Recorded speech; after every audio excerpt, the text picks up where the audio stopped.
এটাতে পানি রাখা হতো, যেই পানিটা গরমের দিনে ঠান্ডা থাকতো আর শীতের দিনে গরম থাকতো।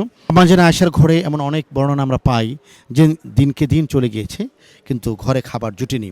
নবী করিম সাল্লাল্লাহু আলাইহি ওয়াসাল্লাম কখনো কখনো পশুর ছালের উপরে বসেছেন বলে আমরা বিভিন্ন বর্ণনা পাই। রাসূলুল্লাহ সাল্লাল্লাহু আলাইহি ওয়াসাল্লাম রওজাটা এখন হলো মসজিদে নববীর একেবারে পাশে।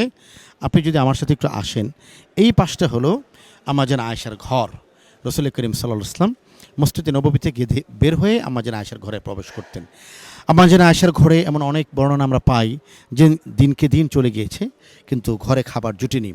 কিতাবে বর্ণনা পাওয়া যায় আমার যেন আয়েশার ঘরের বাইরে একটি চুলার মতো ছিল যেখানে পাকের আয়োজন করা হতো। এটা কখনো কখনো জ্বলতো আর অধিকাংশ সময় চুলা জ্বলতো না। অর্ধাহারে অনাহারে চলতো নবীজির সংসার। এই ঘরের উপরে ছোট্ট একটি ঘর ছিল যেটাকে বলা হতো চিলেকোঠা। ছাদে ওঠার জন্য একটি সিঁড়ির বর্ণনা কিতাবের মধ্যে পাওয়া যায়। এই অংশটা পরবর্তীতে আমাজান আয়েশার ঘরের টোটাল অংশটাই মসজিদে নববীর মধ্যে প্রবেশ করে ফেলে। এবার আমরা আসি মসজিদে নববী থেকে বের হয়ে আম্মাজান আয়েশার ঘরে। আম্মাজান আয়েশার ঘরটা যদি আমি আপনাদেরকে একটু পুরোপুরি দেখাই, এটা হলো আম্মাজান আয়েশা রাদিয়াল্লাহু তাআলার ঘর। এই ঘরে রাসূলুল্লাহ সাল্লাল্লাহু আলাইহি ওয়াসাল্লাম এখন পর্যন্ত শুয়ে আছেন। আম্মাজান আয়েশার ঘরটা কেমন ছিল কিতাবে যে বর্ণনা এসেছে সেটা আমরা দেখি যে এখানে একটি খাট ছিল, যে খাটের বডিটা ছিল কাঠের অথবা গাছের, আর তার ফ্রেমটা ছিল রশির। সেই রশি কখনো কখনো খেজুর গাছের রশি হতে পারে, এটা আমরা এখানে উপস্থাপন করেছি।